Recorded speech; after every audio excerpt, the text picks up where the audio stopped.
Let's pretend you're doing the IELTS reading test and you see a word you don't know, like the word ubiquitous.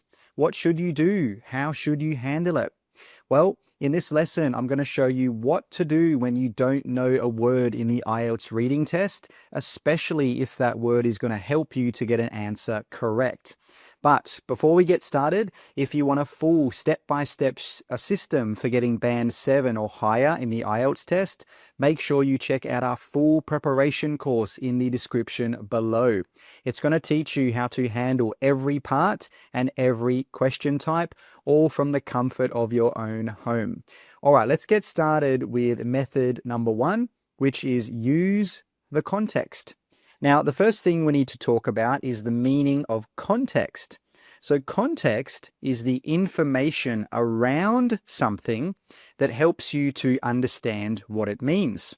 So when you use the context, you can look at the words, sentences, and ideas around an unknown word to help you guess its meaning. So this includes reading before and after the word, noticing examples, contrast words, or the general topic of the paragraph. All right, so let's start with a very simple example, which you can see on the screen right now. So let's quickly read it. Once a busy mining town, Ravenshill is now completely deserted. Rows of houses stand empty, shops are boarded up, and not a single resident remains. The streets are silent with no signs of life. So let's say that you don't know the word deserted. That's okay. Don't panic. What you need to do is look at the words around the word deserted to find out the meaning. So for example, first we can look at the contrast. If you look at the top here, it says the town was once a busy mining town. So that means it used to be full of activity, probably full of people as well. Then we get 3 more pieces of information. It says houses stand empty. It says shops are boarded up, and it says not a single resident remains. So from all of that, we can guess that deserted probably has something to do with being empty, especially without people. And that's how you use the context. You don't need a dictionary. You just look at the words and the ideas around the word that you don't know. Now, that was a very simple and a very basic example. Let's move on to another example now, which is more advanced. So this example here won't be so easy, and this is very similar to a kind of paragraph you see in the real IELTS reading test. So let's quickly read this paragraph. While several proposals were put forward to reduce the city's growing traffic congestion, only one was deemed viable. So let's pretend that you don't know the word viable, and it's an important word for the question that you're trying to answer. Well, let's keep reading and we'll see if we can work out the meaning.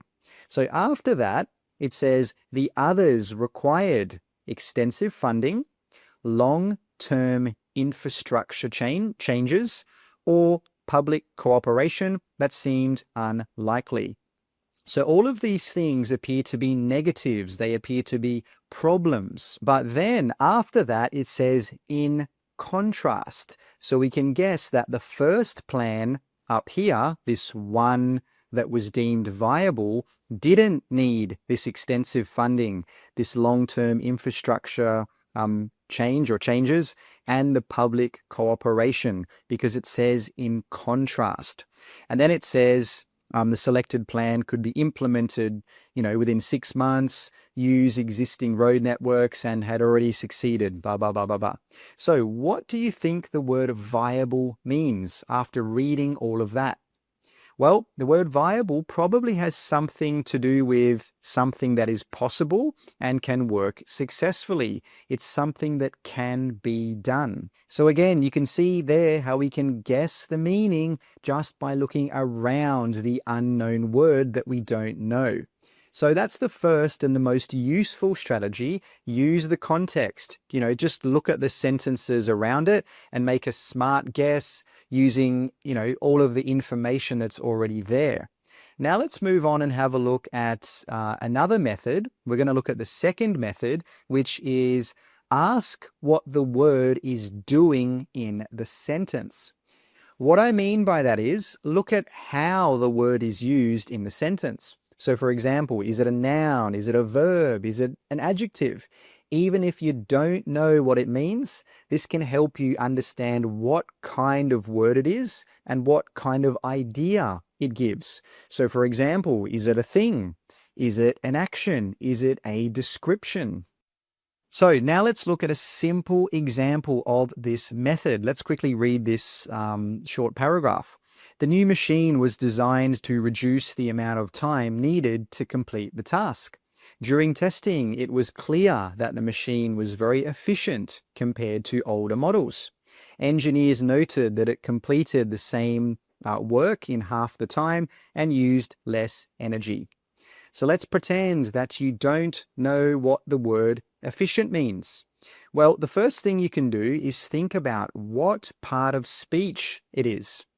So we've got here, was very. What normally comes after to be very? You know, is it a noun? Is it a verb? Is it an adjective? Well, it's an adjective. And if you're not sure, you can replace the word that you don't know with a noun, a verb, or an adjective and see if it makes sense. So for example, if I say the machine was very cat, does that make sense? No, it doesn't. Now, cat is a noun, so we know that cat wouldn't go there. On the other hand, if I say the machine was very hot, hot is an adjective. Does that make sense? Yes, it does. So now we know that efficient is an adjective. So let's keep reading. So the next thing it says is that the machine completed the same work in half the time and used less energy. So these are both positive things. So first we can guess that efficient is probably a positive word and it means something that works well. And that's only half the meaning. The full meaning is something that is done well without wasting time, energy, or resources. So that was a very simple example of how we could work out the meaning. Let's move on to a more advanced example now. So this is something that you might see in a real reading test. So let's have a quick read.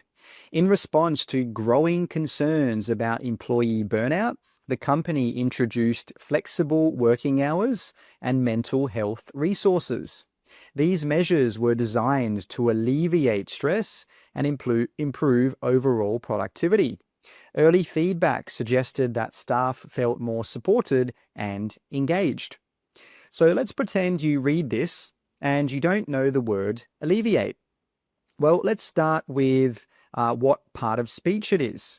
So it comes after the word to, just here, to, and what part of speech normally comes after to? Correct, a verb, to eat, to go, to drink.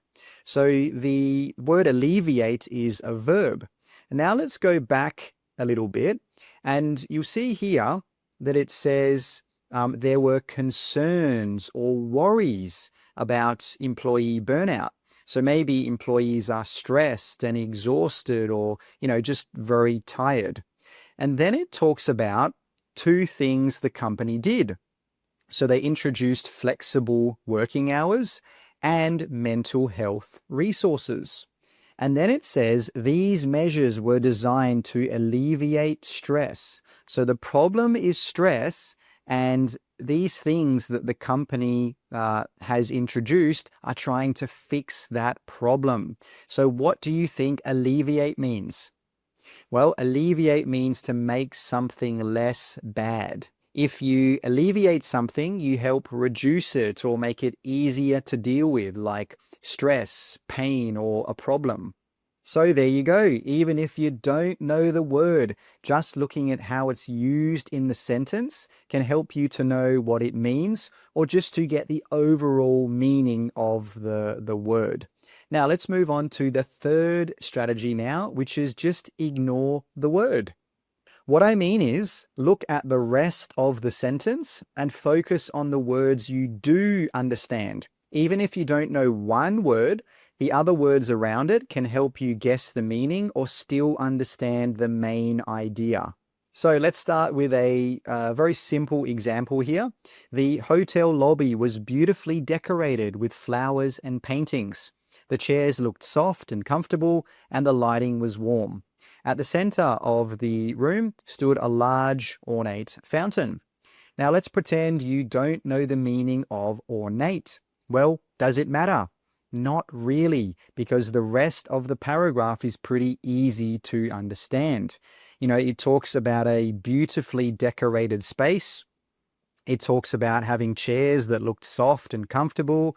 It says the lighting was warm. So all of these things are very positive and everything just sounds very nice. Then we hear about a fountain in the middle of the room, but we don't need to understand this word ornate to get the main idea, because the fountain is part of this, beautiful room or beautiful setting. So we can guess it's something fancy or decorative. It's something positive.